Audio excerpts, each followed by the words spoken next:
evening, everyone. My name is Cynthia Loesch-Johnson, and I'm president of the Codman Square Neighborhood Council. I want to welcome you to our monthly community meeting. We meet the first Wednesday of the month from 7 to 8:30. We are still meeting via Zoom. At some point when everyone is comfortable, we will return to in-person meetings at the Great Hall at 6 Norfolk Street. But until then, I'm happy that we can all see each other via Zoom. I want to remind you that these meetings are recorded. They're then posted on our YouTube channel. So if you have any friends, family, neighbors that missed the meeting but would still like to take part and experience it, they can then visit us on our YouTube channel. This is your meeting, so feel free to ask questions, use the chat feature, raise your hand, however you want to engage, however you're comfortable. And the closed caption feature is on, so you can utilize that resource as well. Before I hand it off to B3 and C11, let me just share my screen briefly.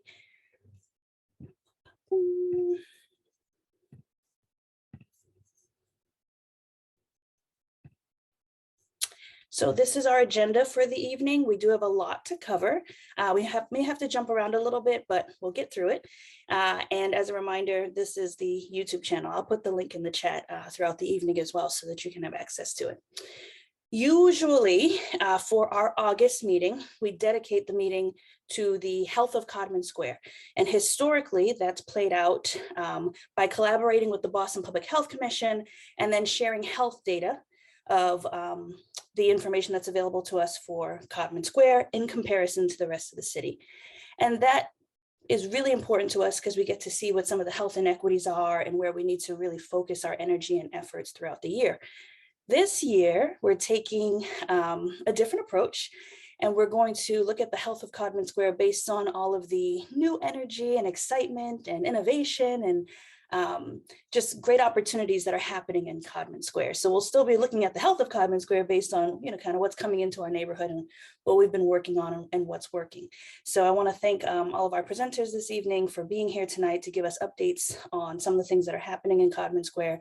And we will continue this into next month because there's so much going on that we couldn't fit it all into one agenda.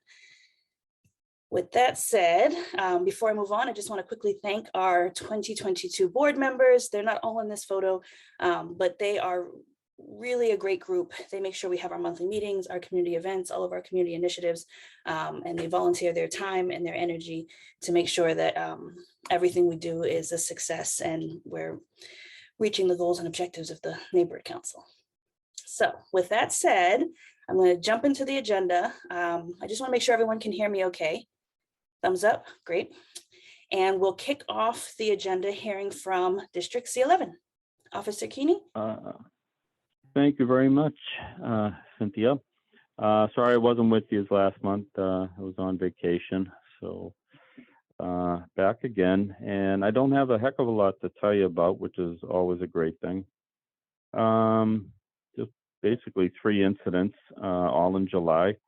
And the first one occurred July 23rd. Sometime between midnight and 11 a.m., a man's motor vehicle was broken into outside of 44 Melville Ave by unknown means. There was no pop to lock. There was no broken window. It's possible that he left it unlocked. Suspect took $1,000 worth of tools, and he left behind his wallet, not the victim's wallet. The suspect left his own wallet behind. He is 56 years of age. He's from the Geneva Ave area. He's been arrested, I'd have to say close to 75 times probably throughout his life. He's 56 years of age, and this is what he does. He walks around parts of Dorchester and Roxbury trying car doors, and we ended up getting a warrant for him, and he got picked up a couple of days ago. But made it a little simpler for us. If I was still writing my column, I would have written about him. July 25th, 2:55 p.m., we got a call for an assault and battery in progress at Washington and Talbot Ave. On arrival, officers observed a female with a couple of cuts through her head and under her left eye. Victim reports that during an argument with an acquaintance, he suddenly began to strike her with his cane, hit her about 7 times. The 70-year-old suspect was arrested and charged with assault and battery by means of a dangerous weapon. And lastly, on July 26th at 7:45 p.m., we got a call. Well, actually, ShotSpotter went off, and then a couple of calls for 2 shots fired at Wells Ave and Wainwright. 2 spent shell casings were found in the intersection there. A parked car was struck. There were no injuries. We ended up finding a victim eventually, and he was not cooperative that night, nor has he been since. So there's not a hell of a lot we can do with that. And that's what I have for you. Last night we did have a couple hundred people in Townfield for National Night Out. They ate and drank everything that we had. It was gone by 8 o'clock. And I think people despite the heat, had a really good time. So I want to thank everyone that had anything to do with it. And that's what I have for you on the C11 side of things. Thank you, Officer Keaney. Are there any questions, comments? Officer Keaney, how you doing? I'm Jeff Johnson. When you say that, you had a victim, so someone was actually struck by gunfire, or are you talking about? No, he was fired upon. Okay. He was fired at. He wasn't hit. Okay. He's still a victim. Right. But he's been very uncooperative, wants nothing to do with us. Okay. Unfortunately, sometimes that's the way it is. All right. Then I have one more question. Is there anything being talked about among the police about the use of these like motor scooters and motor vehicles? Like I know that they don't have to be registered, but I feel like they're becoming more and more of a nuisance in the neighborhood. People riding through the park, or, riding on sidewalks, things of that nature. Is there anything being talked about to try to help improve the experience when dealing with people on these motorbikes? It's basically the way it's been like the last 10 years. We tell people, if you know where these things are coming from, usually they're being stored in backyards or in people's basements. We'll come and get them if they're in fact illegal. A lot of them are stolen. We've had several breaks in the North Shore, businesses that sell these things. I know that there was like over 20 of them taken from a store up in Lawrence about a month or so ago. Other than that, if we come upon them and they take off, we will not chase unless there's exigent circumstances, such as, if they're firing a gun or something like that. Other than that, we're not going to chase them. And a lot of these kids know that. Other than that, usually the Youth Violence Strike Force, if they see someone that's been flying around in a certain area, they'll sit by and wait until, a lot of times they'll come, and some of these things, they have to be put on the back of a tow truck or anything like that. And then they'll pull over the truck and they'll confiscate the moped or the ATV then, and charge the operator that way. But they too won't chase. But that's just one of the tools they've been using. And they've been in Dorchester, they've been in Roxbury, they've been in Southie. I know down in, they've been having a lot of problems down in the Andrew Square area, between Andrew Square and Southampton, especially late at night. There's a lot of gatherings. Try and keep an eye on them, but again, unfortunately, we're not going to chase them. Fortunately or unfortunately, we're not going to chase them, and a lot of these kids know it. Thank you. Any other questions or comments for Officer Keaney, C11? Yeah, I have a question for Officer Keaney. I was wondering if you could just repeat what day that incident happened, the one at the corner of Wells Ave and Wainwright Street, like what day and what time? That was at, let me look, 7:45 p.m. on the 26th. You're talking about the shots fired, right? Yep. Yeah. Yeah, that was on the 26th. And a parked van was hit. No one else was hit. Shot spotter went off, which got us there quicker. We were able to have a little bit of help from the cameras in the area to help us locate a victim. But again, the victim isn't cooperating with us. So usually cases like this, that's as far as they'll go, unless we get someone, with a firearm that we can match up the ballistics to. Okay, thank you. If there are no other questions or comments, I want to thank you so much for being with us, Officer Keaney, and we'll see you in September. Let's hope so. Great. Good night, everybody. Good evening. Good night.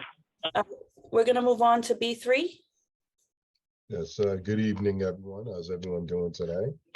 All right. How are you? Doing fantastic. So within the last 30 days for your catchment area, there were 29 calls for services that generated a police report. There were 16 all other offenses, 3 aggravated assaults, 1 larceny from a building, 2 larcenies all others, 1 intimidation, 1 fraud call, 1 that was classified as other, 1 simple assault, and 3 vandalisms. Out of the 29 calls, 8 were domestic in nature, and a lot of the calls that came in seemed to be in the Armandine Street area. So there were 3 reports that I wanted to go over individually, and we'll start with the first one. About 8:39 a.m. on Wednesday, July 6th, officers responded to a 911 call for a student with a knife at Tech Boston, which is located at 9 Peaceville Road.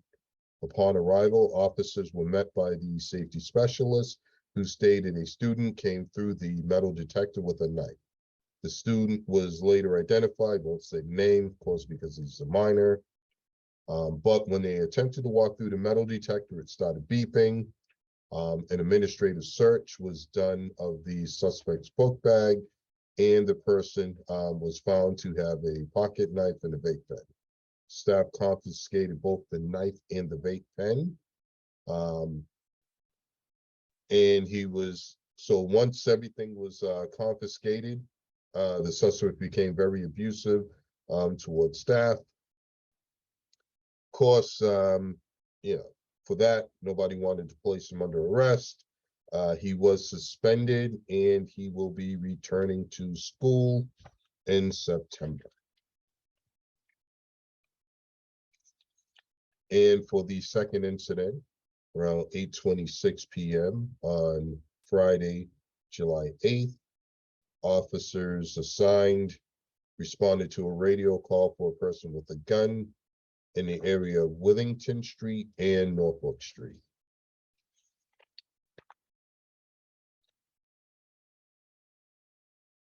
Was immediately met by the suspect, who became very confrontational. The suspect did match the description as to what was provided to police via the 911 call. The suspect was profusely sweating. However, a canvass of the area yielded negative results for a firearm. And for the third one, around 9:24 p.m. on Thursday, July 27th, officers assigned to the Youth Violence Strike Force did make an on-site firearm arrest in the parking lot of Tech Boston. Suspect was arrested without further incident. And the officer, and I do apologize, and the suspect was charged with unlawful possession of a firearm, unlawful possession of ammunition, unlawful possession of a high-capacity magazine. And of course, everyone is innocent until proven guilty. He'll have his day in court, but he was caught with a firearm on his person. And there is one statistic I would like to go over as well. I know that this one is very meaningful to everyone. So far this year, Boston Police has taken 534 guns off of the streets of Boston compared to 492 last year at the same time period. Are there any questions or any concerns for me?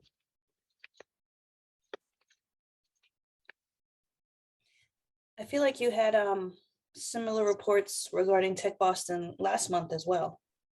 Yes, ma'am. Absolutely. You know, we're seeing an uptick in terms of incidences that are happening at our schools. I see Reggie's hands up. Thank you. Can you hear me okay? Yes. Crystal clear. Okay. Thank you, Officer Harris. A quick question about the in terms of the guns being taken off the streets. Do you have any information for us on where those guns originated from? Well, so the stats I gave you, those are citywide. However, I mean, as we all watch the news, it's far easier to get guns in the South than what it is here in the Northeast. So a lot of the guns are bought through trade shows where there's really no background checks, and those guns are then transported here to Boston. Okay. There is one other thing, and you guys touched upon this. A gentleman had a question about scooters. What I can tell you, yes, they are a nuisance everywhere. Matter of fact, it was Mr. Johnson. There is no part of the city that is not experiencing the very same problem. We are not allowed to chase them. Suspects are using them more often in the commission of a crime because they know we won't chase them for liability reasons. But what I can tell you is about a call that I actually responded to. We actually were able to obtain 8 scooters that were stolen, and they were unregistered, uninsured. Some were stolen. Don't want to say all of them were stolen because that wasn't the case, but a lot of times they are, the scooters are stolen. But we were able to get 8 from the area of I don't want to give out the address, but let's just say somewhere on the lower end of Almont Street. And we also obtained 2 illegal firearms from suspects that were hanging in the backyards as well. So these are 2 serious problems that the city is facing. If you know anyone that has scooters in their backyards, by all means, please give us a call. Like I said, this is a problem that the entire city is experiencing. I think we've all, been sitting in traffic. They squeeze in between you. They're doing wheelies. They're racing up and down, various streets at 2, 3, 4, 5, 6 in the morning. And as a state, they know we won't chase them. So there's very little punishment, that we can met out because we can't chase them, and they know that. Thank you so much for sharing this information. We really appreciate you being with us. No problem, and I'll be on for the remainder of the meeting. So if anyone has any questions, Jalen, you have a question, sir? Oh yeah, Jabari, I think his hand's up. Yeah. I was asking, you had mentioned the incident on, I think, like July 6th or 7th, you had said, at Tech Boston. And you had said that the student was going to be suspended and won't be returning until September. Was it like a summer school program, or I'm assuming if someone was in school on the 8th, I'm assuming it was summer school. Never had to go personally, but all of my friends that had to get up and go to school in July, I think it's a safe assumption to say it was summer school. Okay, thank you. No problem, sir. And I was also going to ask, kind of similar to Mr. Reggie Stewart's question. I guess once those firearms are apprehended, do you know, are they taken to evidence? Or are they I guess, do they stay in evidence? They do for a while, but ultimately, if they're not tied to some type of crime or some type of shooting, ultimately, then over time they are destroyed. Oh, okay. Thank you. Thank you. You're Thank welcome. you, Officer Harris. I That's a appreciate good that. question. That's the first time anyone's ever asked me that question. Go Bold Teams. All right. You've been Thank you taught so well. much. We appreciate it. No problem. And like I said, I'll be in the background. If anyone has any questions or any concerns, I'll be on for the remainder of the meeting. Great. Moving along in the agenda, we are now going to hear from Cathy Baker-Eclipse. She's from the Boston Parks and Recreation Department, and she's going to talk about parks in Codman Square, but of course, specifically Codman Square Park. So I'll hand it off to Cathy. Thanks, Cynthia. Thanks for having me. My name is Cathy Baker-Eclipse. I'm the director of the capital plan for Boston Parks, meaning that I know a lot about Boston Parks. I know more about building Boston Parks, but I know some about maintenance, and I know some about some other programs that we have going on. So I'm going to share some of that after we talk about the Codman Square environment specifically. So I'm the project manager for the Codman Square Park project. We have and I'm going to drop a bunch of things. I should probably enlarge this. I'm going to drop a bunch of things in the chat. If I can find the chat, give me 1 second. So we have our first community engagement community meeting on August 20th at noon in the park during the farmers market. So we hope we'll see you there. That is I just dropped the link to the website, or the project website in the, oh, sorry, I think I was direct messaging somebody. I'm going to send it to everybody instead. That is the project website for the overall project, and there is some information. It's pretty basic, but it's enough to get you going for the meeting itself. So August 20th at the park, we're going to be talking about where we are in the project, what the next steps are, and what we need from you to make the project real. So the project is being funded through the City of Boston Capital Fund, the Community Preservation Act, and the artwork is hopefully being funded by the Brown Fund. So all those pieces are in motion, and I think the plan has evolved since we last talked about the meeting. If you have been involved in those previous conversations, it was a couple years ago, but we've secured funding and we're moving forward. So we're really excited to get that underway. Some other work that we're doing in the Codman Square area, we are working on, we're about to undertake some work at Harambee Park, phase 4, which includes the cricket fields. So the 2 cricket pitches are going to be renovated. They're going to be moving next to each other on West East Street. The 1 cricket pitch was taken offline while we built the football fields, and now we're going to be replacing the 2.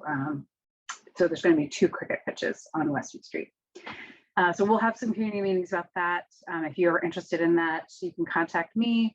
I'm going to be helping out the project manager on that project to make sure that moves smoothly along. We are also working on Mother's Rest at Four Corners. We had a community meeting, a series of community meetings about that project. I'm going to drop the link to the project website there.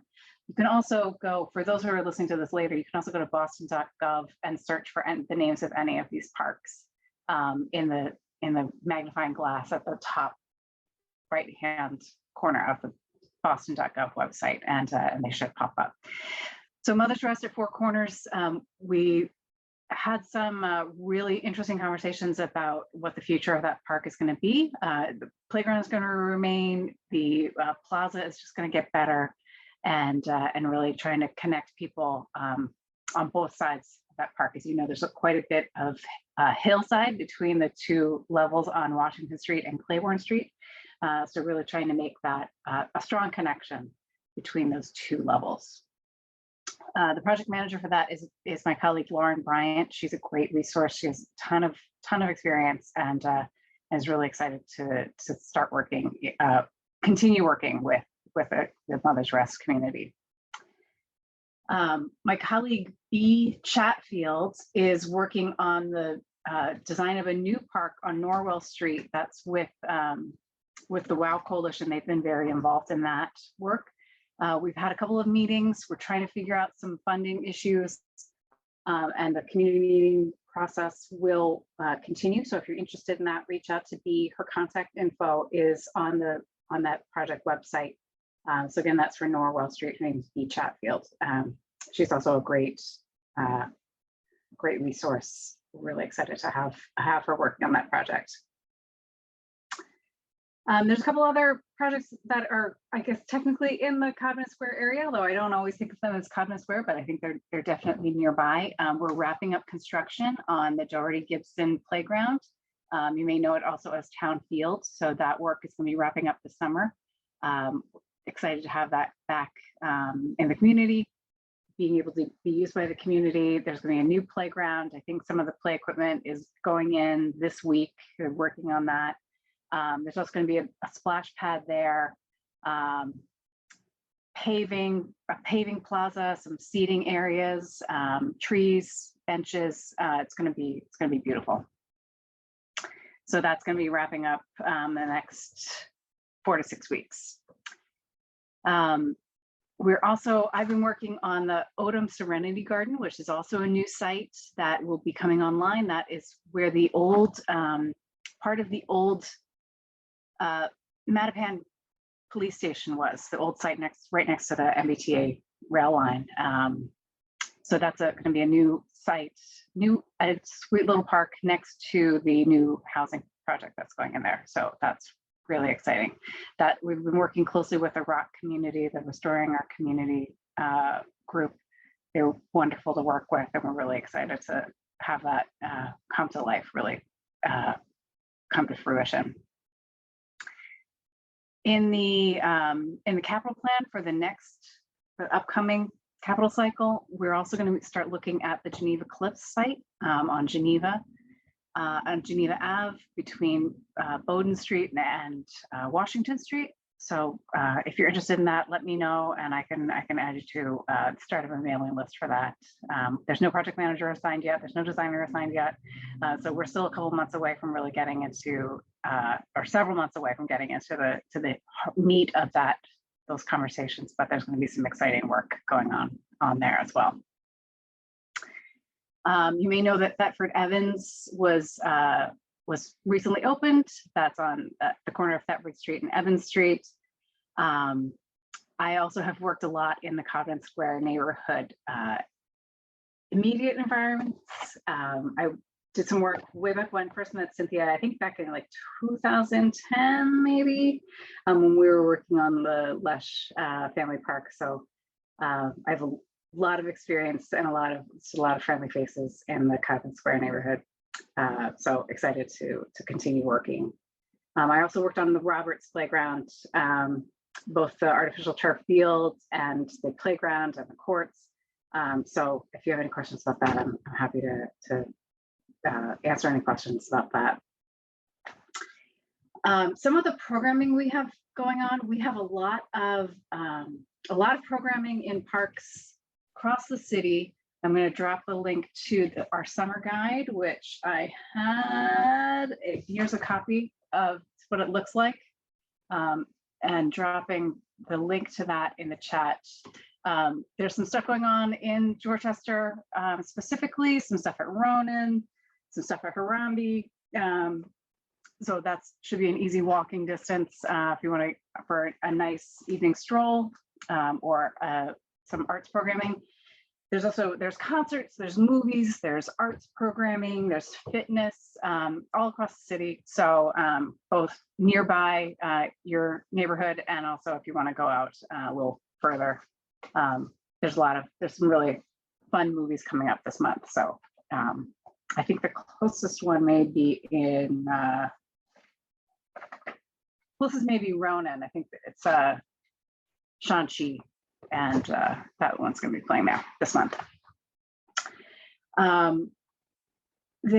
think that is most of what is going on in the Parks Department. We also have recreation programming for kids, for adults. There's fitness classes. A lot of that's in the summer guide. I think a lot of that the fitness classes for adults may also continue into the fall and winter. So that's a lot of information that I just dropped in there. And if anybody has any questions, I'm happy to answer them. Before we move to questions, I just want to acknowledge that you covered a lot of parks. There's been a lot of investment when it comes to parks in our community. And whether it's, Rock or WOW or the neighborhood council fighting and pushing for these resources and improvements to happen in our neighborhood, or if it's, the parks plan and agenda, we're just so grateful that all of these resources and funds and efforts are taking place in our community. And I asked Cathy to kind of summarize it for us tonight, because I don't think people realize how much is happening in our neighborhood and really how many parks we have access to, and new parks that we've been able to help create. So I really want to thank you for your leadership and working with us, because even when we started the Codman Square Park effort, I was like, we need Cathy, can we please? We requested you personally just because of your experience and working with our community and with our neighborhood. So I want to it's really been a pleasure. It's really been a pleasure. You guys are all a great group of people. So it's really my pleasure. Are there questions or comments for Cathy? I just want to echo what you just said, Cynthia. Cathy, it's been great working with you on all these projects, and look forward to getting to Harambe phase 10 or whatever that is. It that feels thing, man. It's not 10 phases. You know what I mean? I need to get that park built. That thing is a monstrosity. I was talking to Mariama today. It was on my list for my one-on-one with the mayor. I mean, Harambe is there's just so much we need to do there. So thank you for continuing to stay committed there. And there's the dedication of the football field is on Saturday. I hope you'll be there, Rep. Holmes. Oh, I will be there. I'm not going to be able to make it. Ms. Harris made sure I'm there, get there now. Yeah. The Amy Linnae is going to be managing the phase 4. So I'll see if I can make sure that Ryan points you out so that she knows who to look for as a great resource. And Rep. Holmes has also been great, a great advocate for creating that new park at Norwell Street as well. So that's really exciting.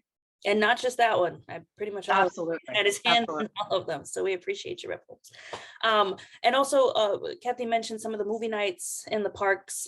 We don't have a Codman Square Park that has a movie night, but the Bold Teens put on movie nights Friday night at Dr. Loesch Family Park. So we can share that with you too if you want to. Yeah, that'd be great. I can see if we can amplify that as well. That'd be great. And then I just wanted to remind people once again, Cathy started off here August 20th at the Codman Square Farmers Market, which is held at the Codman Square Park. Make sure that you're at the park for this meeting to discuss the future of the park. Cathy, did you want to talk a little bit about timeline? We've worked so hard to secure funds, bring this project to life. So what's possible? Like, when could we start construction after we finalize the design? Yeah, so I think where we are today, the designer Kyle Zick Landscape Architecture is ready to go. We had a conversation today about what we're going to talk about. We're going to show the new plan. He's developing some new material to present, so that's really exciting. So I think we're going to be working over the rest of the fall and into the winter. Maybe we could get it out to bid late winter, early spring. We'll have to see how things go and how complicated it gets. But so maybe we can see some construction vehicles on site. The first half of next year. Let's see. That's so exciting. So exciting. Just thinking about where we started in 2018 and just visioning, and now we're at the point where we're ready to do some implementation. So again, thank you so much for your time and your energy and your effort with regard to Codman Square Park. I see some comments in the chat. Great job, Cathy. Happy birthday. Happy birthday. Any other questions or comments for Cathy? Okay, well, we appreciate you being with us this evening. Yeah, I dropped the Facebook, Instagram, and Twitter handles in there in the chat. It's at Boston Parks Department, DEPT. So our external communications group does a great job of making sure that information's fresh and up to date. And if you're looking for something to do immediately, you know, I was scrolling through stories, and there's always stuff to do. They always put some stuff out about things to do today. So. Great. And please tell all the members of your team hello. We have some great project managers that Yeah, work yeah, closely. we really have a great team. Yes. Okay. And I hope if you're not gonna be there on Saturday because you're on vacation, well deserved, if that's what it is. Okay. Well deserved. Thanks. Yes, I am going on vacation, going Yes. far away. Far away. Okay. Thank you, Cathy. Thank you. Moving along in the agenda, we will now hear updates from Second Church. I think DuNaiss is going to present. We're really excited to hear what's been happening with the steeple and some of the CPA dollars that's coming into the community through Second Church. Yes, good evening, everyone. Hello. Hi. Thank you very much, Cynthia. I wanted to give you just a quick overview on what's going on with the steeple and also our burial ground for the Second Church. We have been awarded from CPA to renovate our steeple. It's about $1 million something dollars, almost $1,200,000 to renovate it. We have an architect who have developed just the designs, making sure the place again is in shape again in terms of exactly the way it was originally designed, and it was awesome. The amount of details that goes into it. So we have all the designs at the steeple. Currently, we have T-Mobile and ATM that use our steeple for antennas, cell phone antennas. So what happened is we had to work a couple of things. It took a bit of time to make sure where we're going to put the antennas for the time that we're going to be doing the reconstruction. We are going to put the monopole that's going to be right at the yard. It's going to be a little bit hidden, so it's not going to disturb the view of the place or even the front of the church. And that should be happening towards the beginning of September. So it's going to be, again, almost hidden close to the tree, but tall enough that that they can, that won't cause any interruption in their service. So the other thing is that we have a Paul Revere bell up in the steeple, and we had contracted with a company to take it and renovate it. We end up actually figuring out a way to keep the bell in the same place and be able to do some work around it and still clean it up, and be able to use it. We're hoping to have it sound every hour, something like that. So we're working in that process right there. So we're very excited overall. The scaffolding should be starting in September. So if you see some work happening there, just know that it's the renovation of the steeple. Hopefully we can have it done by spring of next year, summer at the latest, to have the steeple renovated. So just wanted to let you know that. And the other part too is our cemetery. We have a cemetery, Norfolk Street. Most people don't know about it. They don't even notice that there is a cemetery there, but yes. And one of the things about the cemetery is that we received a grant as well from CPA to renovate and be able to build a portion of it as a park. So educational park is going to have some seating. It's going to have area where you can bring in your kids. We're talking about doing being able for the community to do events there. And also we're looking at bringing in a truck, those food trucks, whenever people doing events that they can, bring in food trucks, awesome lighting, mini stage, all of those things. So that should be starting spring of next year, but we're doing the designs now. We just have a preliminary design for it, which again is just showing the space, and I'll show it very quickly here if you can see it. Can you guys see it?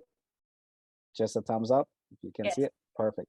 Okay, so the cemetery, it's in the shape of angel's wings. Some part of it is there is considered the burial ground, and the front of it, this area right here is where we want to have the park. So right by the street, the image doesn't show very well when I zoom in. I apologize for that. But this is where the park is going to be. So almost half of the space, it's going to be a park right here.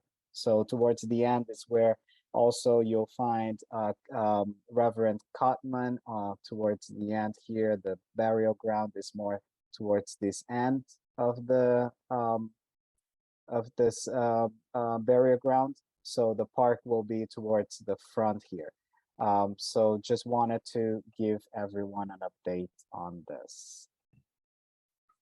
That is so exciting, DuNaiss. Thanks for sharing the visual. With the Codman Square Park, there's also a performance stage and space for the farmers market and vending. So it's really nice to see that there will be multiple spaces like this in our neighborhood. We deserve this. We want this. So this is great. Questions or comments for either the steeple or the burial ground? Rep Holmes? No, I just was going to say, it says the timing works out very well, right? That we'll be under construction basically with the temple, with the steeple before, and get it completed before Cathy starts ripping up the park. So that's going to work out really well that they're not happening at the same time. I was worried about that when we were getting the funding, if these things were going to come together. So it is nice to see. And then the community will feel stronger because you just continue to see improvements. Get the steeple done, then go right into the park. That's going to feel real nice. Yes, I'm glad you brought timing up, Rep Holmes, because at the meeting on the 20th, we'll figure out, do we have to do it in phases? Do we have to start with the park parcel and then go to the church parcel? But it's good that we have all of our partners at the table so we can figure out what makes the most sense. So that's a really great point regarding timing. I see Mike has a question. When is the burying ground likely to be done? That's a 1-year project. So August of next year, that's when we're expecting it to be done. Excellent. Other questions or comments? I do want to share my screen briefly because I want to. Oh, go ahead. Yeah, I just wanted to point out that this month here, we're going to start putting out the biddings. And it would be awesome to have some minority contractors involved in this. So if anyone here have any reference or suggestions for the church or our program managers overall for us to, in which direction for us to go in terms of hiring minorities for this project, that would be awesome, please. Thanks for making that point. Can you put your contact information in the chat so that if anyone wants to share with you a good contractor, they can? I'm pulling up this slide to show you I'm taking you back to the Codman Square Park. This is the park parcel side, corner of Washington and Talbot. This is the second church side. And this is the property line here. Cathy didn't talk about it, but we're finalizing the design. There might be a land swap involved, but really you see that this is an entire open space that's being proposed with Second Church's parcel. So I really just want to take a moment and thank you, DuNaiss, everyone at Second Church, Pastor Price, the entire team, because we've been able to get this far in partnership, in clear communication, in working together and figuring out what's in the best interests of Codman Square. And we've all agreed that really opening this space up makes the most sense. And so without Second Church, we wouldn't even be able to have this design and this plan as it stands presently. And as I mentioned before, this was like the farmers market vending space, the performance stage, and then it's all open. So I just think we need to give Second Church a big round of applause for all that they've been doing in partnership with the Friends of the Park and the committee, because they've been able to do this with us while still working on their steeple and their burying ground and all of the other initiatives and efforts and activities that they have going on. But we wouldn't be here if it wasn't for Second Church working with us so closely. So thank you. And Cynthia, again, I want to jump in and just say that is because their vision is to be such an anchor in the community. And so all of these things work well because they want this role. So DuNaiss, pass the price, everyone, the board, obviously, I meet with you guys pretty often, but thanks for all you do. Yes, I agree. Any other questions or comments for DuNaiss? No? If not, thank you so much for your presentation. Thank you for the updates. Let us know how else we can support you. Your contact information is in the chat, and we're really excited to be a part of the next steps. Thank you very much. And I'll make the effort to bring more updates next month. Oh, excellent. Thank you. Moving along in the agenda, we will now hear from Catherine Charles. She is the Codman Square Farmers Market Manager. We keep mentioning this market, so let's see what new and exciting things are happening with the market. Good evening, everybody. Hello. Hello. I'm going to give you a few updates on our market and what's going on and some of the exciting things that we have to come. So let me just pull this up.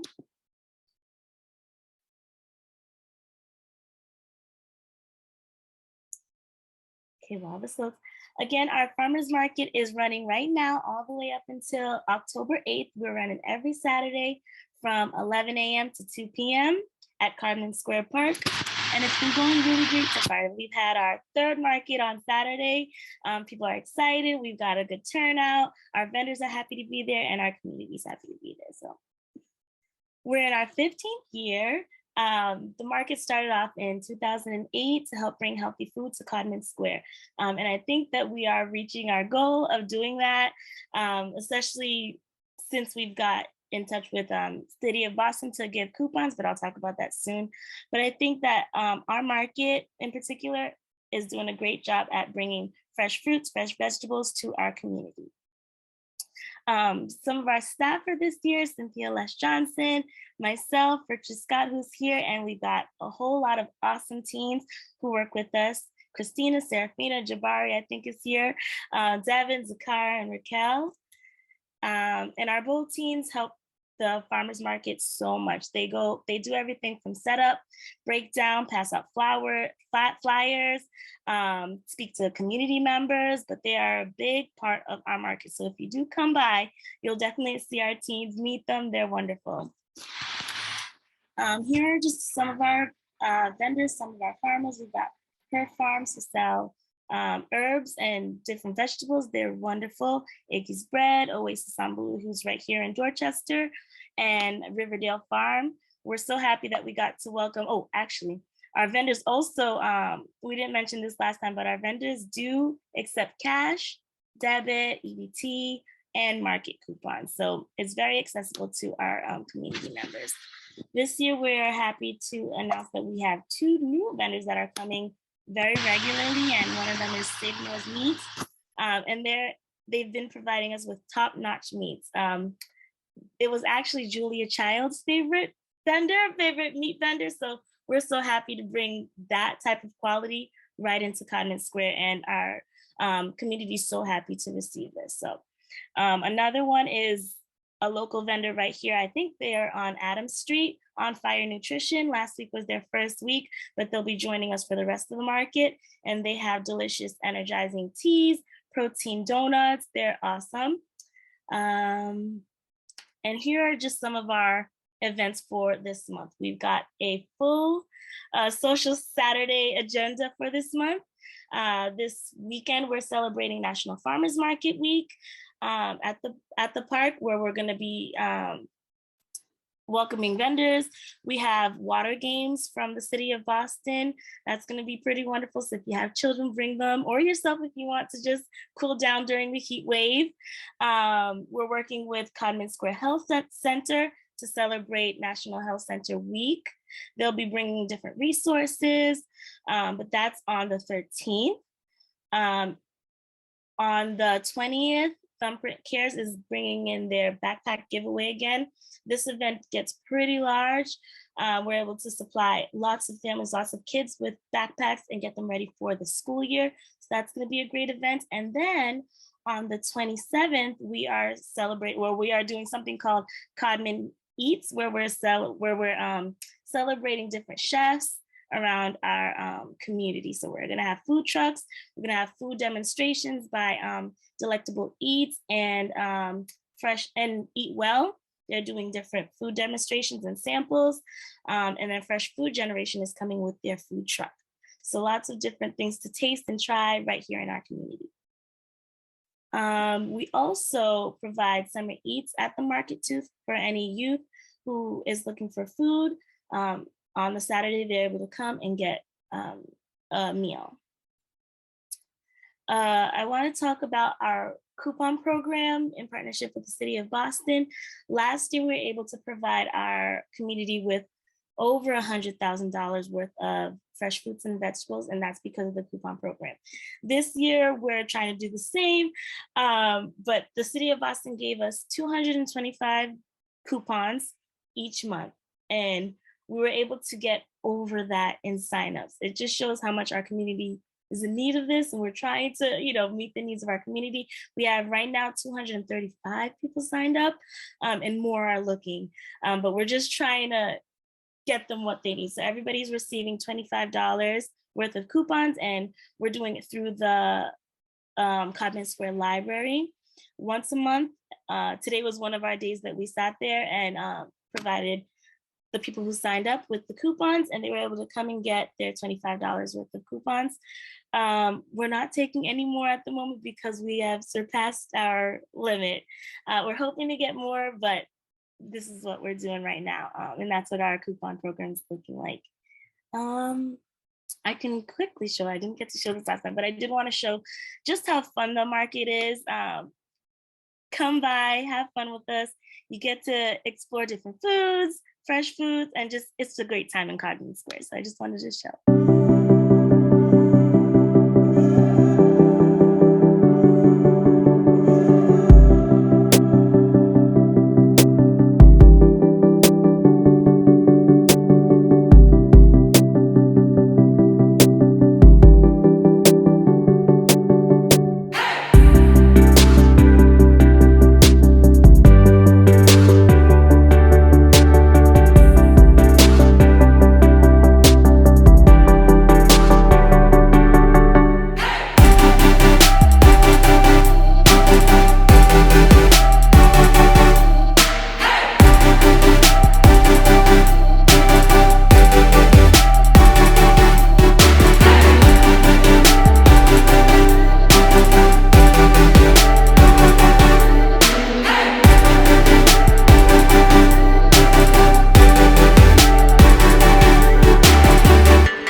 Just a little bit of the fun. If you're free on a Saturday, come join us.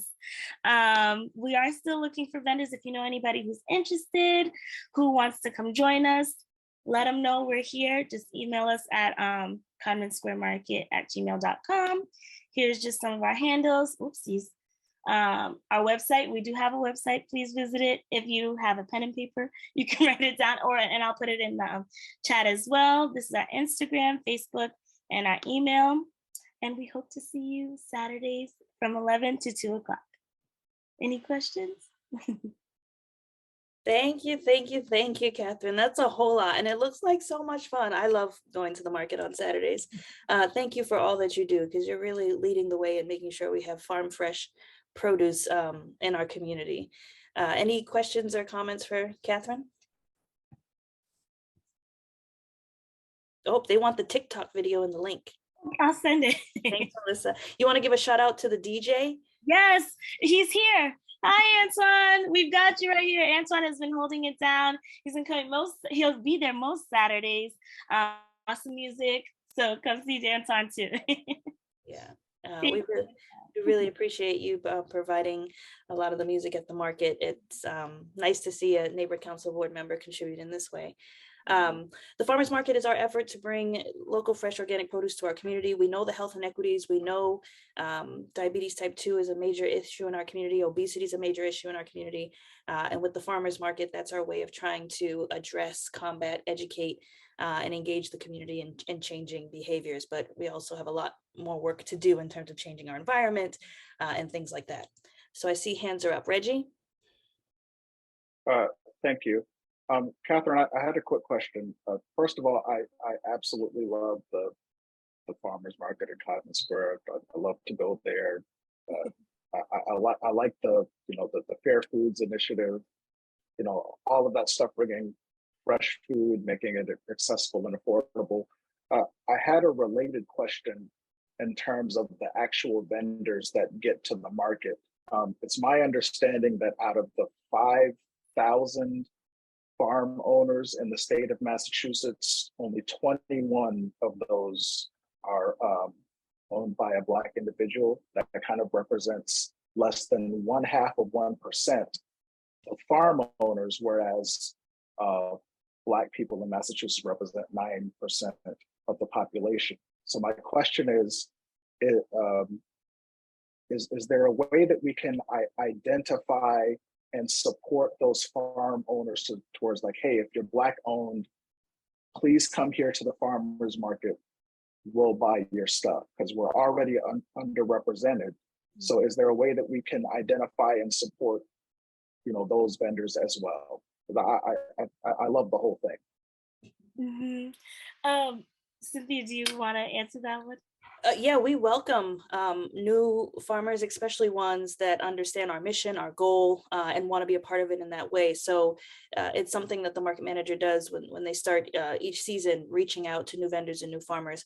It's hard on a Saturday, to be honest, to recruit new farmers, but if you guys have a plug and in, please let us know. We would love to have them, and we would welcome them with open arms. But that's definitely a part of our goal and our mission. Yeah, and to that end, if y'all need help in terms of like, if you're able to identify these people and you need help with outreach, let me know. I'll make the call, or depending on where it is, I'll go to the farm and say, hey, come down here. So feel free to use me as a resource. After you identify these people. Take his info down, Catherine. Thank you so much, Rich. Can you put yours in the chat for me, please?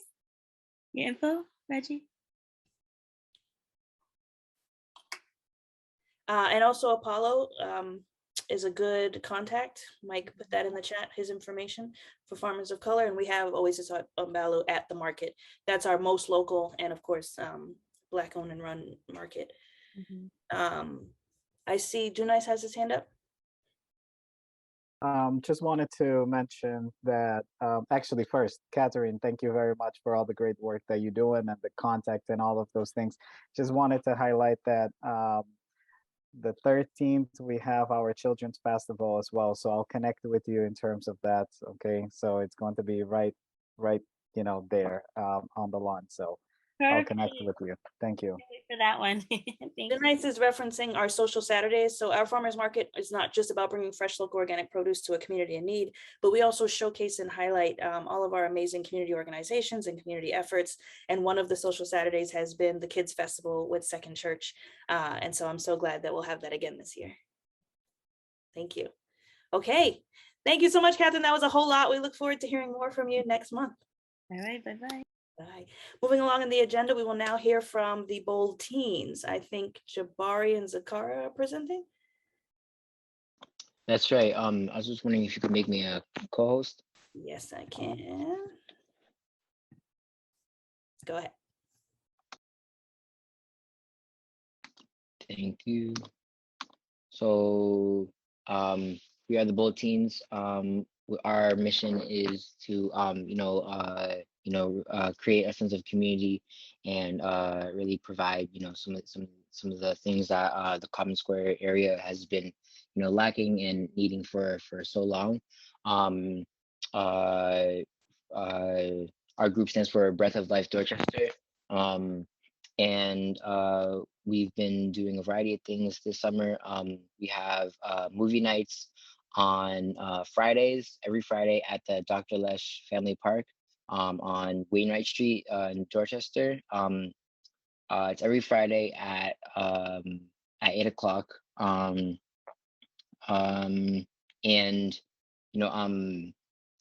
this this Friday we're going to be showing the Paw Patrol movie. And we also have a whole bunch of movies planned for the whole month of August. Like I was saying, movies start at 8 o'clock. And there will be popcorn, drinks, snacks. Really just a really nice time for the entire community. It's completely free. We encourage everyone to bring their own blankets and chairs. But yes, snacks and drinks will be provided. It will be completely free. We do accept donations though, and we highly encourage them in order for us to keep these community events free for all people. And here's just some pictures of us at the movie nights. And so if Zaquarach wants to talk about the Summer Eats program. So every Tuesday through Thursday from 12 to 30 p.m., we are distributing free meals to the youth under the age of 18.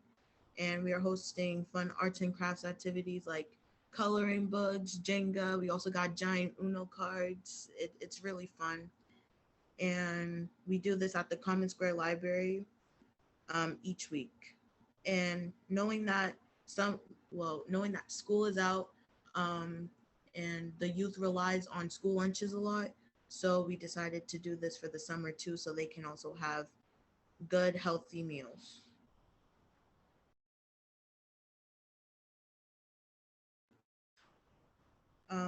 We also do summer eats at the farmers market too every Saturday to 11 a.m. to 2 p.m. Just like Catherine said, we got vendors, we got Riverdale Farm, like almost a lot of vendors hosting to like give foods or vegetables to us.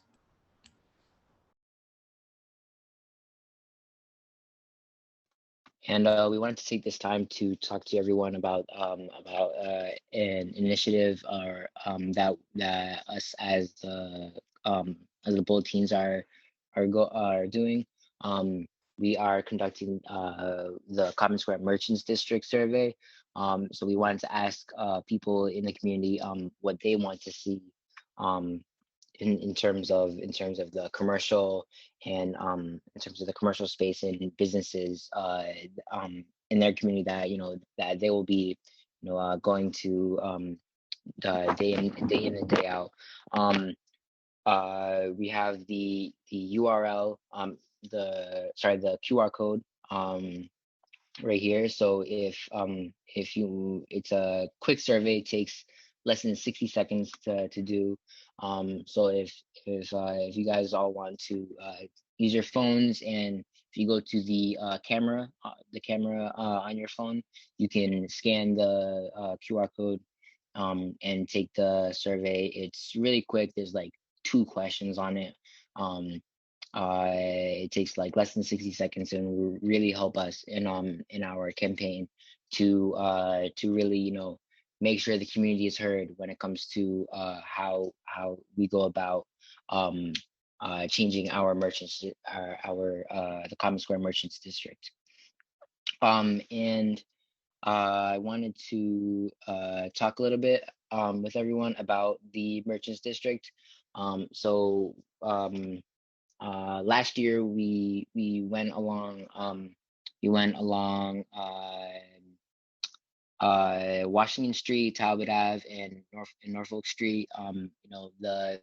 The major commercial areas of Codman Square, and we were surveying the different businesses and commercial places along these major centers or these major streets, and we found that Cotton Square is really homogeneous. There's not a whole lot of diversity business wise when it comes to what we see in our community. We found that there are a total of 31 beauty, hair, and nail shops. This includes barbershops, nail salons, hair salons, spas throughout the area. There's a total of 31.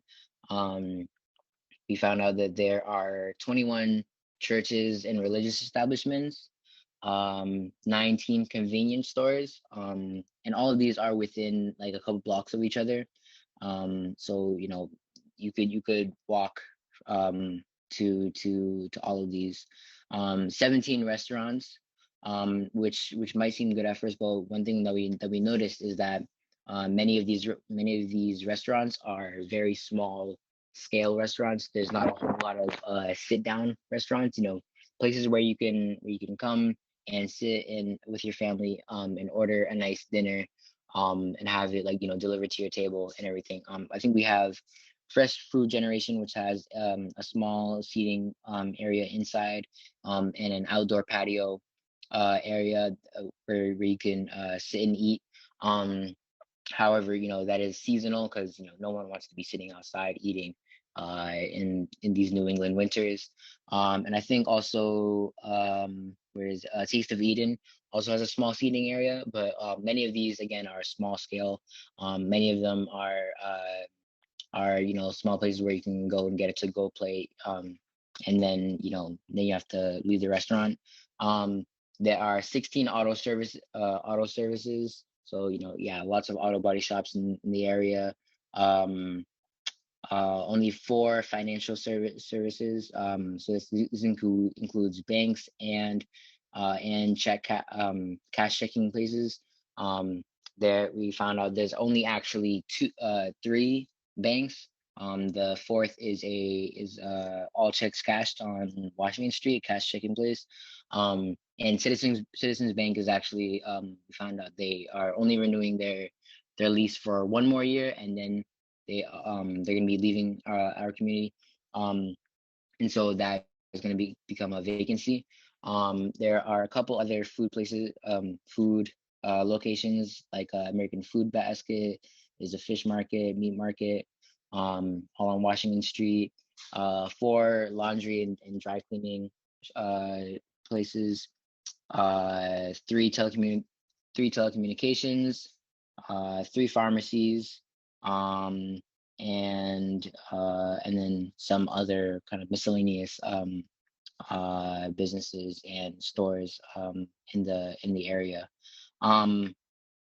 So there we also have a variety of community resources like post offices, community centers, local libraries, YMCAs, Boys and Girls Clubs, whatnot. There's 5 schools in the area. This includes public schools, charter schools, small daycares. There are 4 lodges in the area, and a variety, and almost 10 vacancies, which some of these vacancies are proposed marijuana dispensaries. Some of them are Dollar Trees. Some of them are fast food restaurants. Some are like there's Popeyes, Dollar Trees, convenience stores, laundromats, and corner stores, and a lot of the same stuff that we've been seeing. So so one thing that we've noticed is that oftentimes oftentimes people need to leave the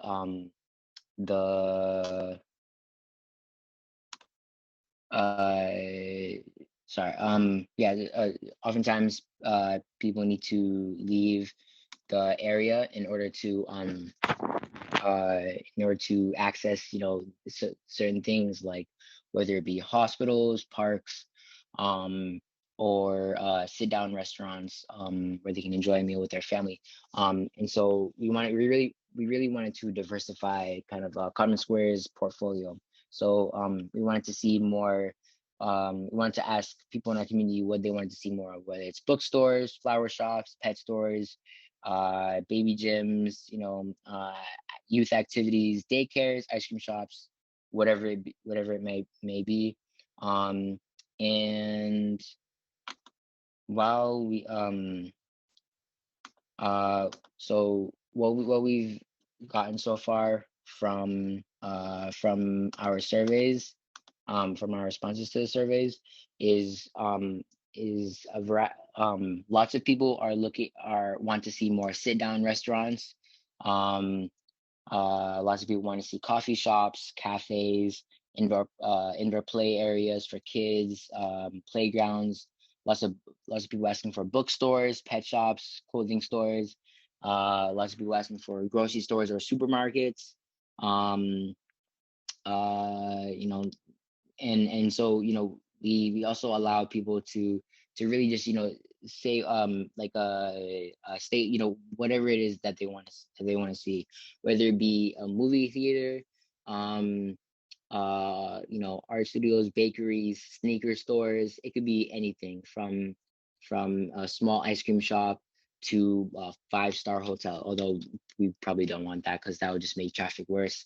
But yeah, and so we would really appreciate people taking the time to complete our survey. I'll leave the QR code up for a little longer so people can scan it and complete our survey. Again, it takes less than a minute to do. And we would really appreciate your responses in order for us to really be able to gauge what the community wants to see, and how they want to see their commercial district and their community take shape. Okay. Thank you so much, Jabari. Thank you, Zaquarach. It's so exciting to see all the efforts, from the movie nights to the summer eats to the farmers market, to what you're doing with the Merchants District. Any questions or comments for our young people, for our young leaders? There's some chatter in the chat. Thank you for organizing this important survey. I took the survey last month. It was super quick and easy. That's from Kate. Thank you, Kate. Catherine, yes, I completed mine as well. So simple to complete. It provides us with very useful info. Thanks, Bold Teens, from Catherine. Any other questions or comments? No? Well, we really appreciate your leadership when it comes to improving the health of the community. And we see that you have a number of people that have responded to the survey. I know you guys are looking to get hundreds more. So please keep us posted on the data that you collect, the meetings that you're having, and the efforts that are taking place in Codman Square to enhance and improve our Merchants District. Thank you. I appreciate that. Thank you. Okay, moving along in the agenda, we are now going to hear an update regarding 270 Talbot Ave. We have representatives from both TLee Development and the Codman Square Neighborhood Development Corporation. Who will be speaking first? Hi everyone, I'm Cynthia. My name is Somala Didby. I'm with TLee Development, and I'm joined with Kiele, Mauricio. I think I'll be managing the share, if that's okay, Kiele? Sure. Hi guys. Hello. All right. Thanks for having us tonight. So hopefully this we'll get through this quickly. Can everyone see? Yes. Great. All right. So as I mentioned, this is a update for 270 Talbot Ave. This is a joint project with the Codman Square Neighborhood Development Corporation and TLee Development. For those who aren't familiar, TLee is a Dorchester-based affordable housing developer. Our offices are based in Fields Corner, but we do quite a few projects in Codman Square. So just to kind of give you a broad sense of what we're trying to accomplish through the project. This is the current site at the intersection of Talbot Ave and Spencer Street. The current building that's sitting there is an old auto garage, Roper's Garage. I'm sure many of you pass it every day. And this is just kind of a general location map. It's about 3 blocks away from the commuter rail station, and lots of, it's well served by buses. So the project is on city-owned land. Somala, are you see anything? Yeah, are you flipping through the slides? We're still on the intro slide. Oh, interesting. All right, let's try again, y'all. 1 second. I was flipping through slides, so y'all were missing all the pictures. Thanks, Kiele. All right, one more time.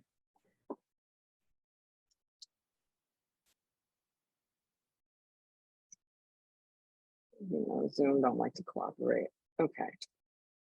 Maybe I'll not do full screen. All right, can y'all see things now? Yeah, okay, great. So this is what I was showing you. This is the current site at the intersection of Talbot and Spencer. This is the one of the 3 buildings that is currently on site, the old auto garage. And this was the location map that I just talked through. Codman Square and TLee issued responded to an RFP and were designated by the city in 2019 to develop 2 distinct projects on the site. Both projects will be fully affordable.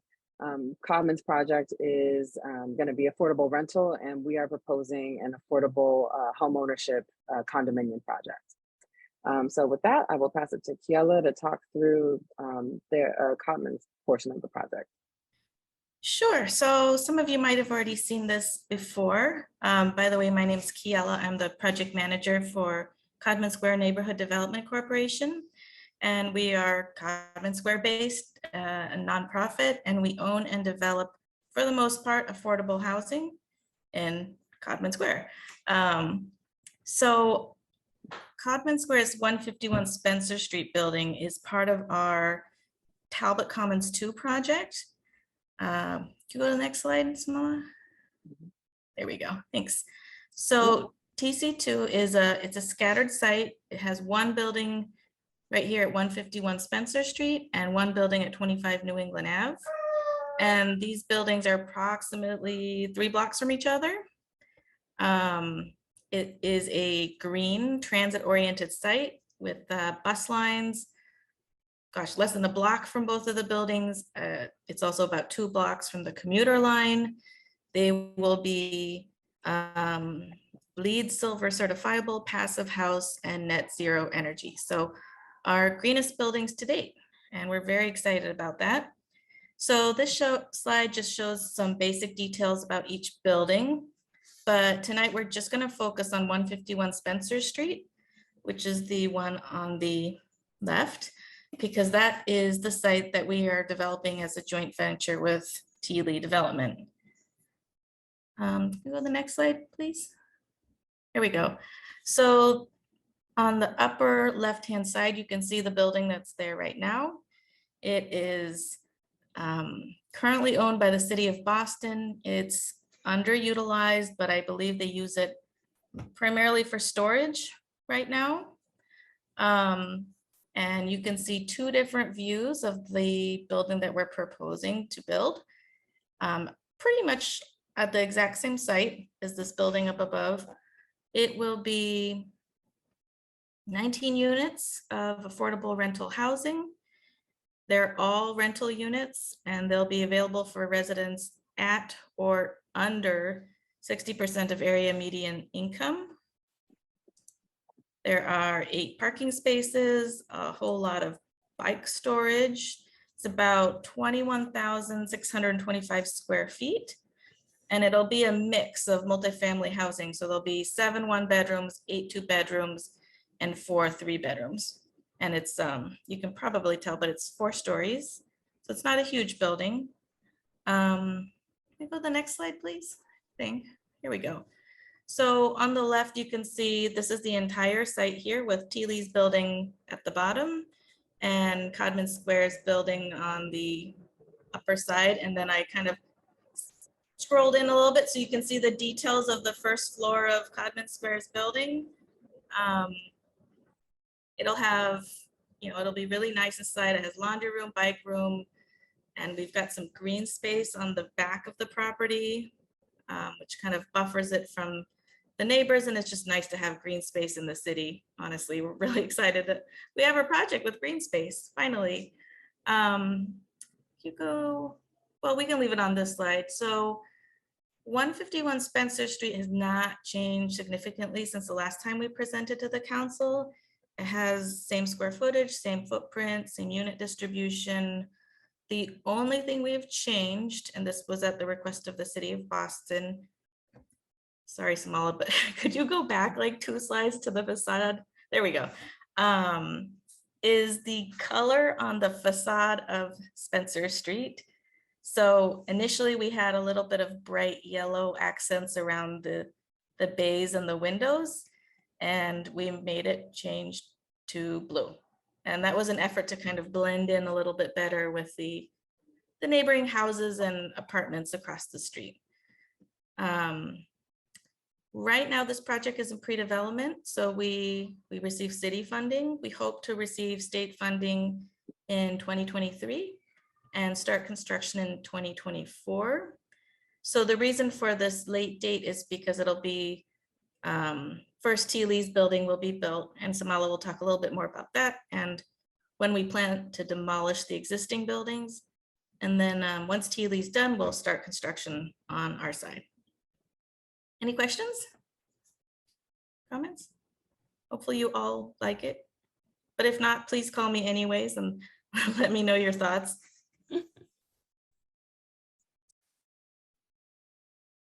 Looks like we got 2 questions, one from Reggie and one from Regis. Reggie, do you want to go ahead? Not so much a question, but more of a comment. Just glad that it's all designated as affordable. So when you look at the average income for Black families in the state of Massachusetts, it's far below what any Black family can afford in the city and state. Like, statistically speaking, Black people can't afford to live in Boston or in Massachusetts. So the fact that these at Codman Square, this is right around the corner from me, Spencer Street, New England Ave, I can literally walk to the stoplight and see where these developments will be. So I'm very pleased with the work that you're doing. And I guess my question is, as you're building these out, what is your plan to, I guess, promulgate the existence of these to members in the community, especially when it comes to home ownership? Because my experience when I'm walking around and I'm seeing development, specifically by private developers, they just say, just what the city has. This is what's going up. Here's the developer. Here's how you contact them. How are we communicating, or is there a plan to communicate that, hey, at 151 Spencer, at 25 New England Ave, we have, over 40, units that are all affordable. How do we tell people in the Codman Square area that here is an opportunity for you for affordable and sustainable housing? And again, thank you again for making this all affordable.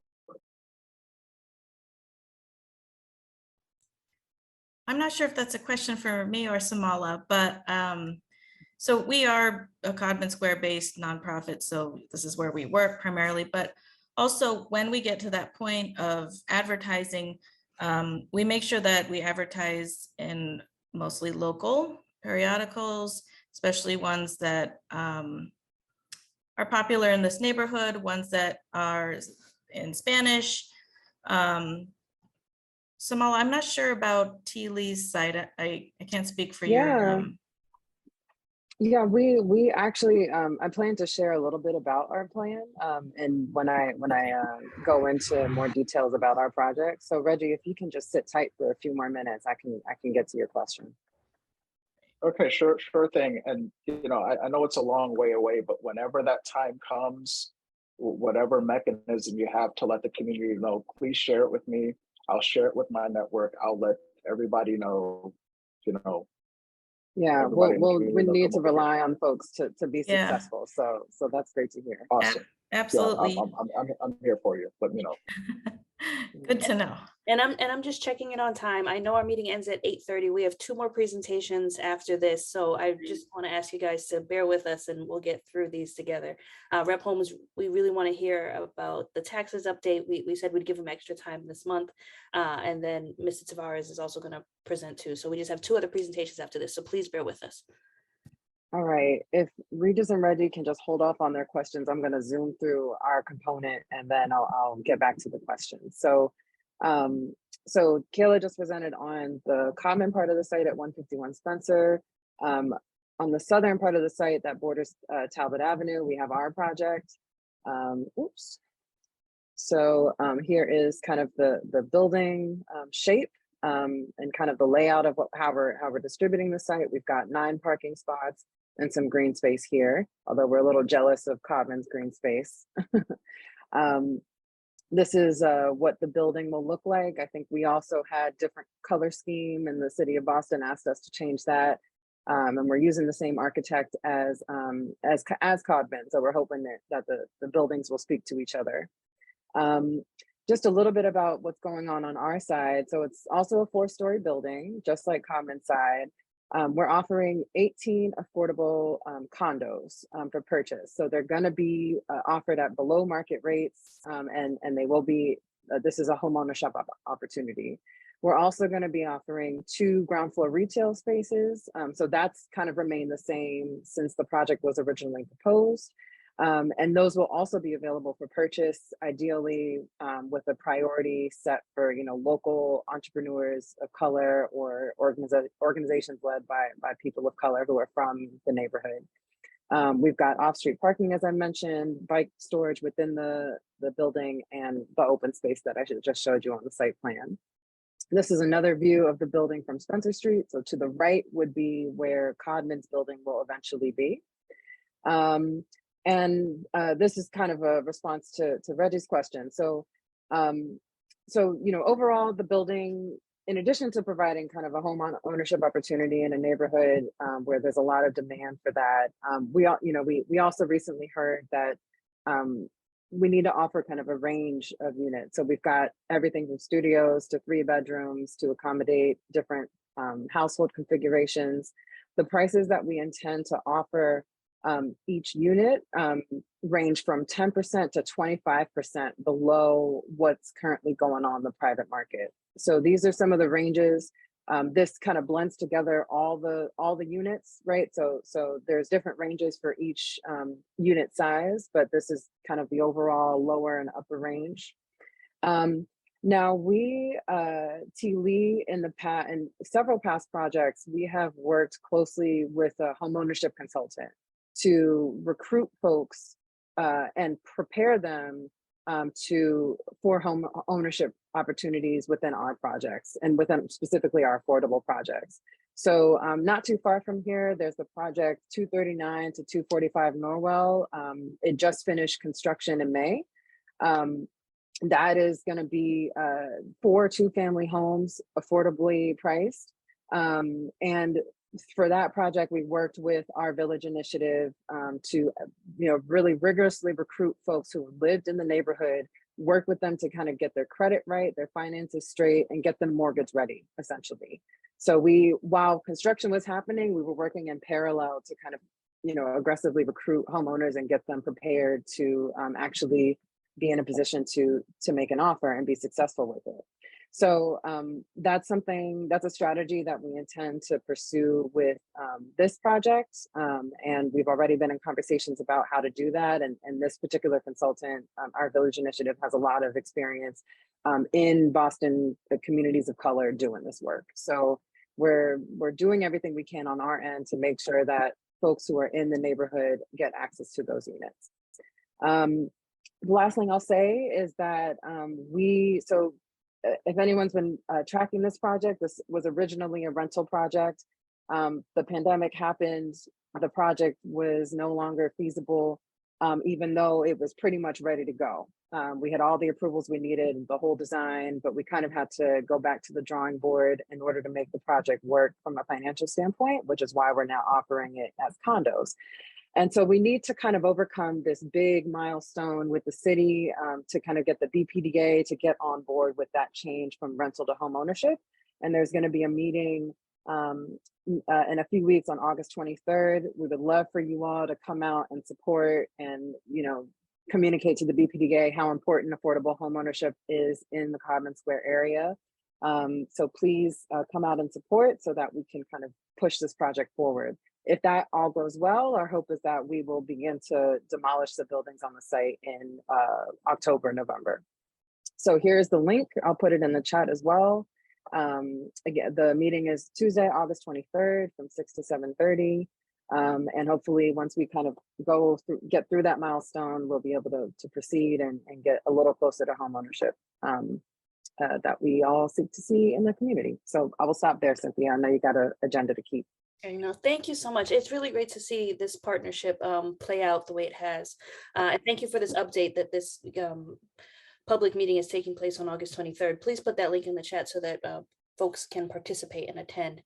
It looks like a lot of questions were answered in the chat. Are there any other last minute questions or comments regarding 270 Talbot? Is the affordability being done with Commonwealth Builder money, or where is the affordability being done?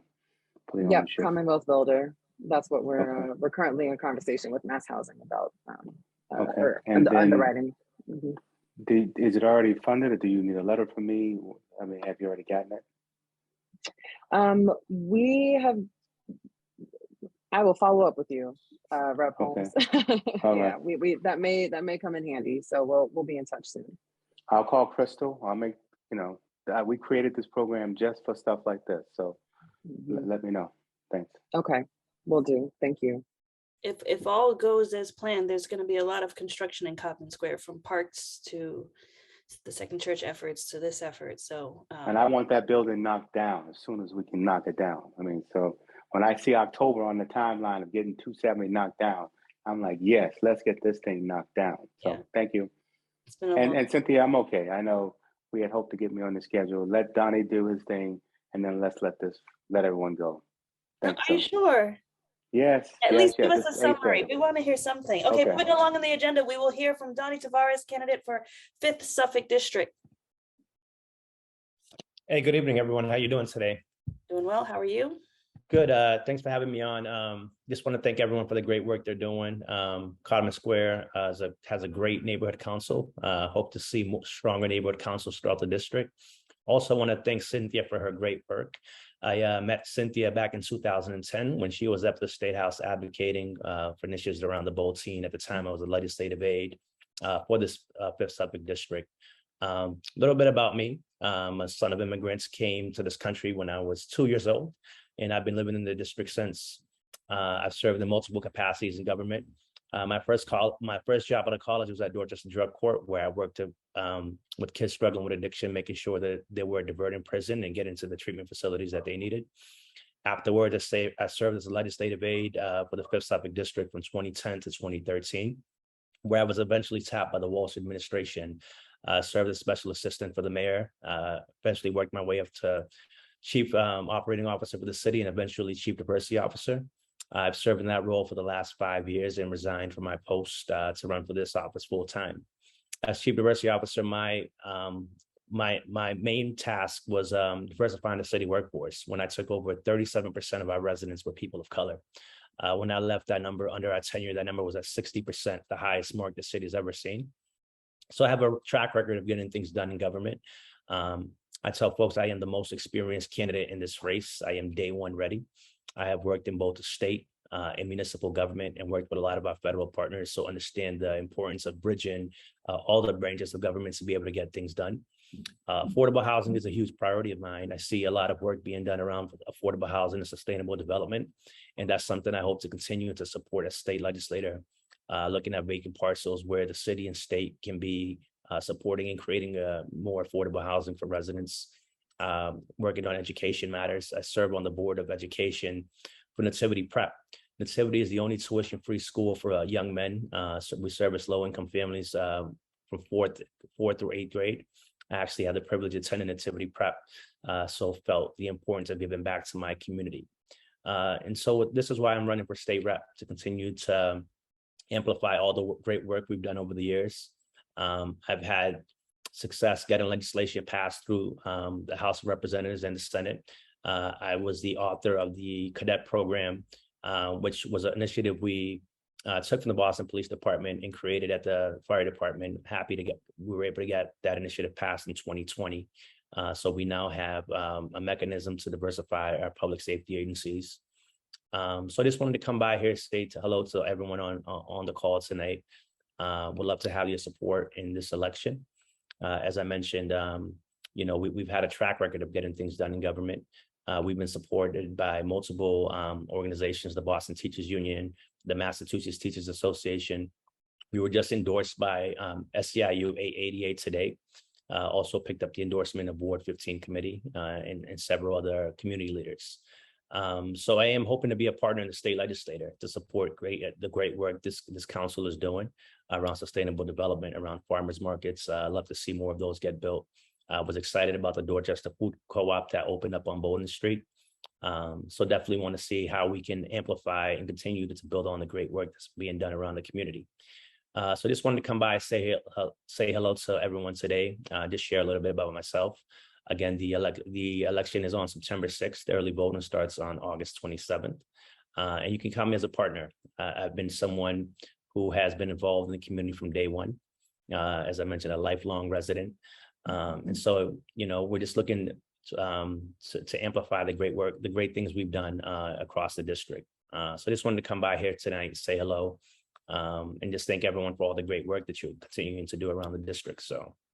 Thank you. Thank you for being here and sharing a little bit more about yourself to the council.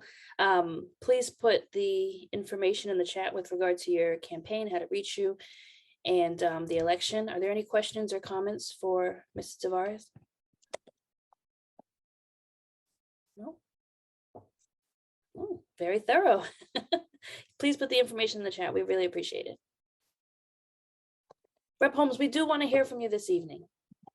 Okay, I will do my best. So good evening, everyone. I'm Russell Holmes. I have the honor of representing parts of Codman Square. And let me just begin by saying I will be here again next month. So you'll have plenty of time to hopefully have a conversation. But last month I came and said, don't ever let one of us legislators tell you we have no money. And I said that to you because of the fact that the tax revenues have been well above what we anticipated when we were setting up the budget for last year. And also, I said to you, now that we have the money, now we have to determine where we're going to spend it. And so what ran out of time with last month was talking about the taxes that we were anticipating being able to give tax breaks. And so I came with the initial anticipation from a month ago of what we would have passed in the House. But that's why you have to always be careful, and why I said I will come back this month and tell you what actually passed, and nothing passed. And the reason nothing passed is about a week or so ago, the governor decided to drop in this idea that there's a 1986 law that says, hey, if our revenues come in higher than what, at a certain limit higher than what we anticipated, that law now says that you distribute the money equally back to all of the shareholders. And not just shareholders, all of the constituents.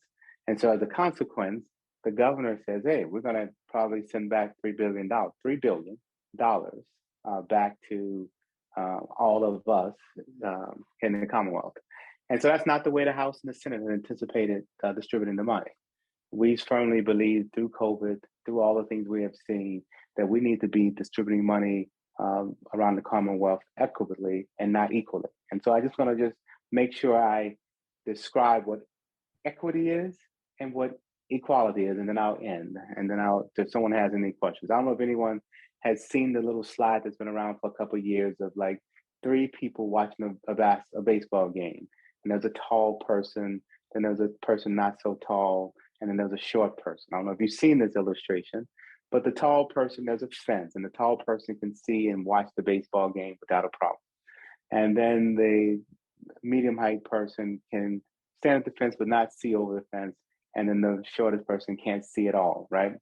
And then there's this little box. They have 3 boxes, and they say, hey, if you distribute the boxes equally, each person gets 1 box, and that's an equal distribution.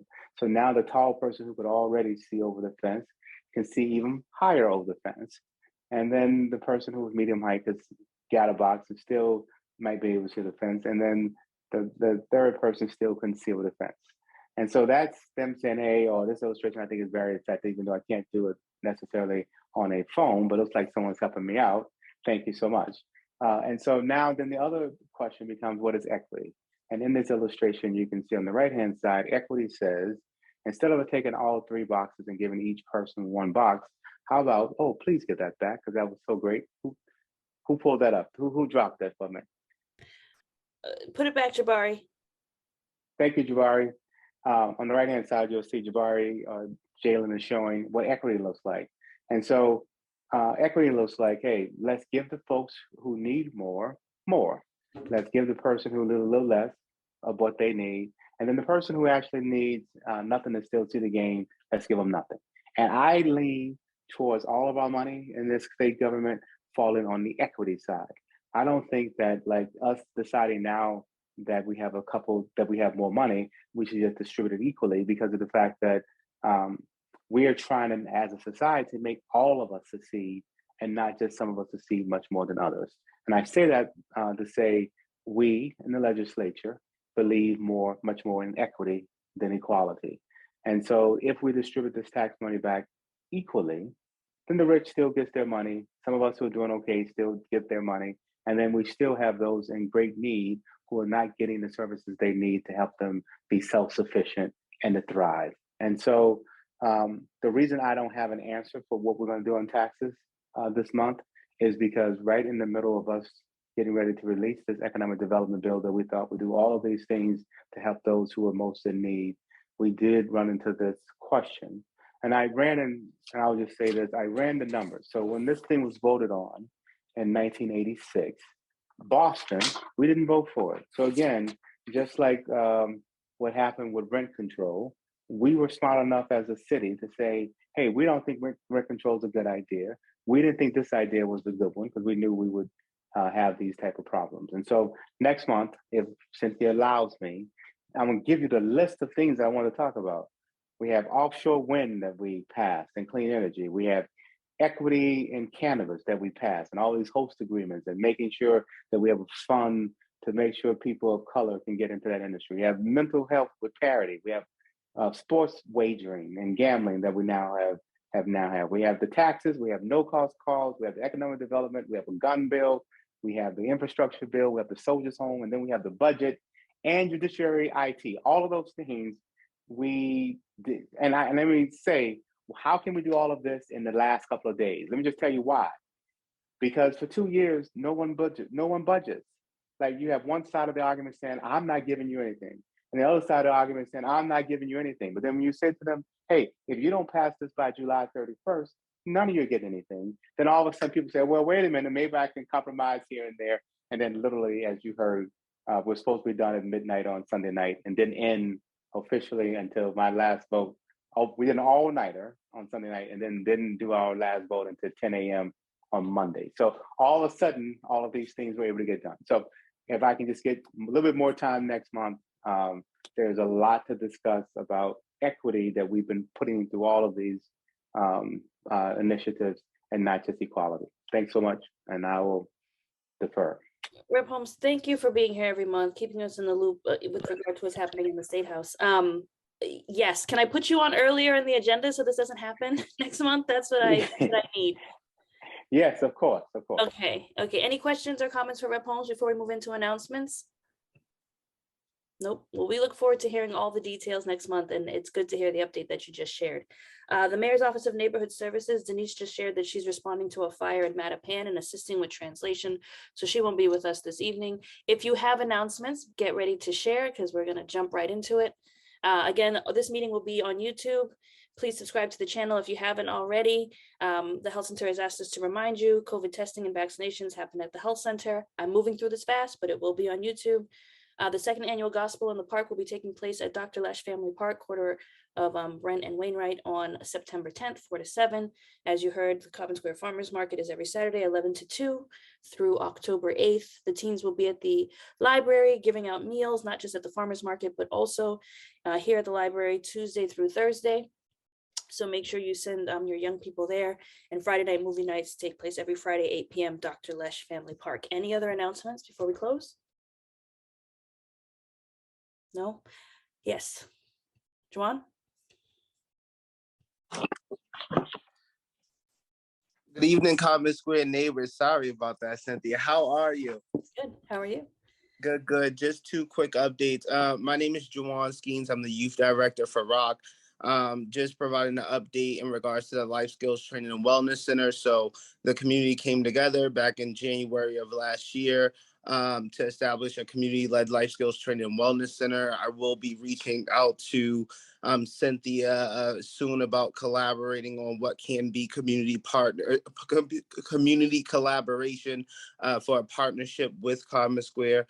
And second thing is, the Norfolk Street Bridge. That was something that we've been advocating for as well. Fixtures and renovations to the Norfolk Street Bridge. That was something we were trying to get into the budget as well. So I will look forward to seeing if we can get updates about that next month as well. So thank you so much, Cynthia. And I look forward to providing more updates next month. Excellent. Nice to see you. Any other announcements? No? Okay, we meet the first Wednesday of every month from 7 to 8:30. I will see you all next month, same time, same place. Thank you for your patience as we went a little bit over this month. Thank you. Have a good evening. But I wanna be the judge I wanna see.